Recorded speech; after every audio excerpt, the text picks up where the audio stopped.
This episode is sponsored by Squarespace. From websites and online stores to marketing tools and analytics, Squarespace is the all-in-one platform to build a beautiful online presence and run your business. One of the things I enjoy the most about Squarespace is their mailing list. You can get the right message to the right people, collect email addresses through your website, and send subscribers the information they care about most with unique mailing lists. They also have fantastic blogging tools. The Squarespace blogging platform supports a configurable sharing button, letting your visitors share content to Facebook, Twitter, Google+, LinkedIn, StumbleUpon, Reddit, Pinterest, and Tumblr. And one of the most important things about running an online business is your SEO. Squarespace takes the guesswork out of search engine optimization for your website, which means you'll get found in search by more people more often. So head on over to squarespace.com for a free trial, and when you're ready to launch, go to squarespace.com/MrMakeItHappen and save 10% off your first purchase of a website or domain. That's squarespace.com/MrMakeItHappen. What's up, guys? Welcome back. Happy St. Patrick's Day. I'm in the kitchen with my green on, and today I'm going to show you how to make this delicious Irish beef stew. But before we do that, please take a quick second to subscribe to the channel. Make sure to hit that bell to enable notifications as well. All right, guys, meet me in the kitchen. Let's make it happen. First things first, here's a quick look at our ingredients that we're using today.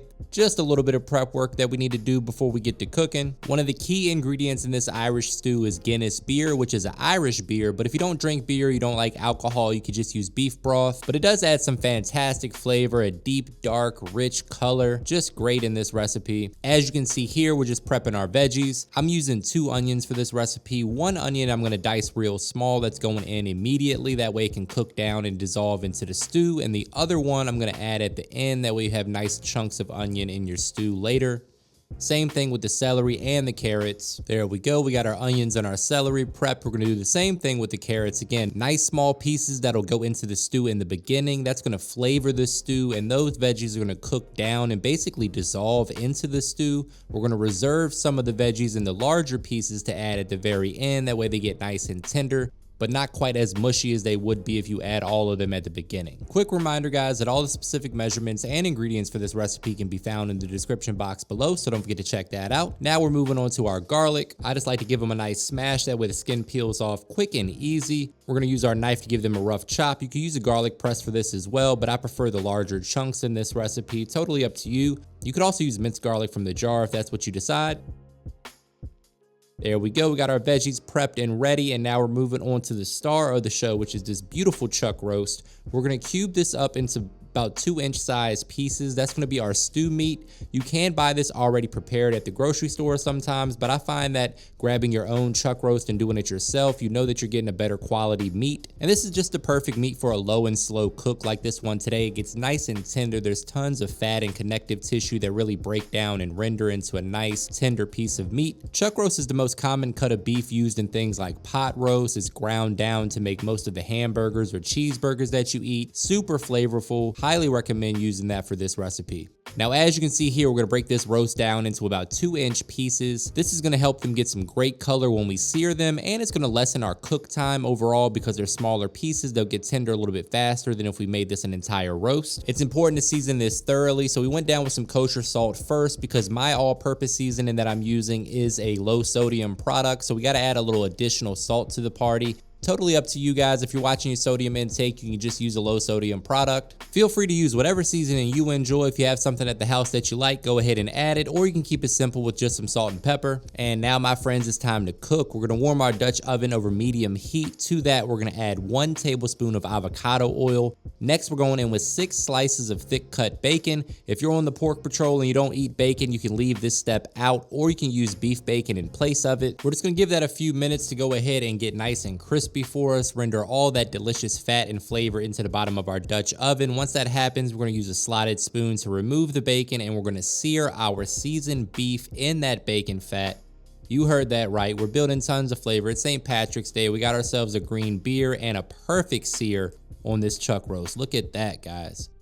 Oh man, flip it over, do the same thing to the other side. You want to sear this evenly on all sides, and then we're going to remove that roast as well. and then we're gonna add the veggies to the party. So here we go. We got our beef seared up beautifully. We got tons of fond at the bottom of the skillet. Right here with the ladle, I'm just demonstrating that the oil is not burned at the bottom of the Dutch oven. If you notice that your oil has gotten too dark, you can remove it and start over with new oil. I am gonna add a little bit of butter to the party, add those veggies into that Dutch oven, allow them to soak up all that flavor. We'll add that beer later. That's gonna help release the fond off the bottom of the Dutch oven, and that's what we call deglazing the pan. But right now, we just wanna sweat those veggies down. We're working over medium-low heat right now. You wanna give the veggies a head start before you add the garlic. Once you notice them starting to get tender, we can add in the garlic, allow that to kind of blend in with everything else.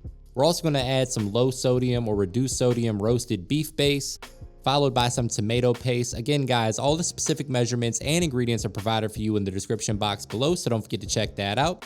We want to work in all that paste, tons of flavor getting added to the party. An extra tablespoon of tomato paste because I forgot it earlier. That's 2 heaping tablespoons in total. We're going to season that up with my all-purpose seasoning. If you haven't tried that yet, you can get yours via the link in the description box. Next, we're going in with some all-purpose flour. That's going to effectively make a roux, which is going to be the thickening agent for this stew. We want it to be nice and thick, almost like a gravy-like consistency. And now, my friends, it is St. Patrick's Day, right? So we're going in with an Irish beer. This is a Guinness stout. It is the key ingredient to this recipe. Make sure you taste as you go. That's 1 beer for the stew and 1 beer for you. Or if you don't drink, 1 more beer for me. All right, we're gonna bump the heat up to medium-high at this point. We want that to come up to a boil. Use your spatula to scrape the bottom of the pan, get all that fond up off of there and into our stew. Next, we're going in with some low-sodium chicken broth. Give that a good mix and allow all those flavors to come together. Your liquid should start to thicken up a little bit. Make sure you scrape the sides and the bottom. Your house is gonna be smelling absolutely amazing. And now it's time to go in with a few dashes of worst word in the world sauce, about a teaspoon or so. We're going in with about 2 tablespoons of brown sugar. The brown sugar is going to offset the bitterness from the beer and balance out the flavor profile. And now we're going in with some fresh herbs, 2 bay leaves, some thyme, and some rosemary. Give that a good mix, bring that up to a simmer, and then it's just about time to add that beef back to the hot tub. We're going to pop this in an oven at 325 degrees, partially covered.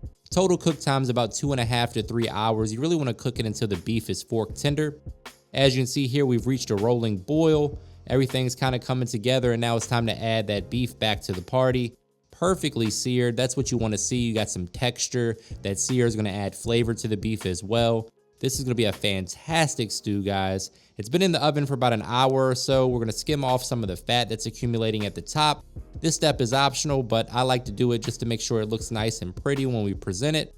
So use a ladle, skim off some of that fat, and then we're going to pop that back into the oven until it is nice and fork tender. You want to check it occasionally, use a fork, that's the best way to determine doneness. You can plate this up with some white rice or some mashed potatoes. Today I'm going to go the mashed potato route. During the final 30 to 40 minutes, you want to add those veggies that we chopped into larger sizes at the beginning of the video.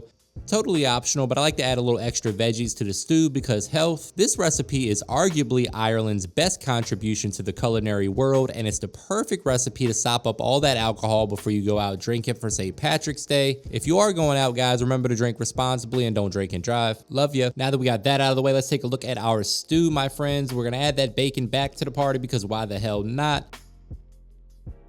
Look at how delicious this looks. Oh my goodness. Deep, dark, rich, beautiful color. You can tell that there's a lot of flavor in there. Those veggies are nice and tender. We got some mashed potatoes that we're gonna plate this right on top of. If you haven't seen my mashed potato recipe, I'll link to it in the description box. Now it's time to plate this up. Here we go. Brace yourself for a trademark money shot. Oh man, look at this stew on top of that mashed potato pile. We got the delicious carrots in there because we need good vision. At least that's what my grandmother used to tell me, that carrots are good for your eyes. Meanwhile, I'm still wearing glasses, so I don't know how true that was, Grandma. All right, we're going down with some fresh chopped parsley for a pop of color. And all I need is a fork. Let's show you guys how tender this roast is. Good Lord, look at that. Say it with me, guys, looking good. Going in for the taste test. Here's the moment of truth. I think we know how this one's gonna play out. This is looking like a fork drop recipe to me. Don't forget your green today, guys. Kiss me, I'm Irish. That's a fork drop, and that is my recipe for Irish beef stew. Make sure you give your boy a thumbs up, hit that subscribe button and the bell to enable notifications, and as always, thank you for your support.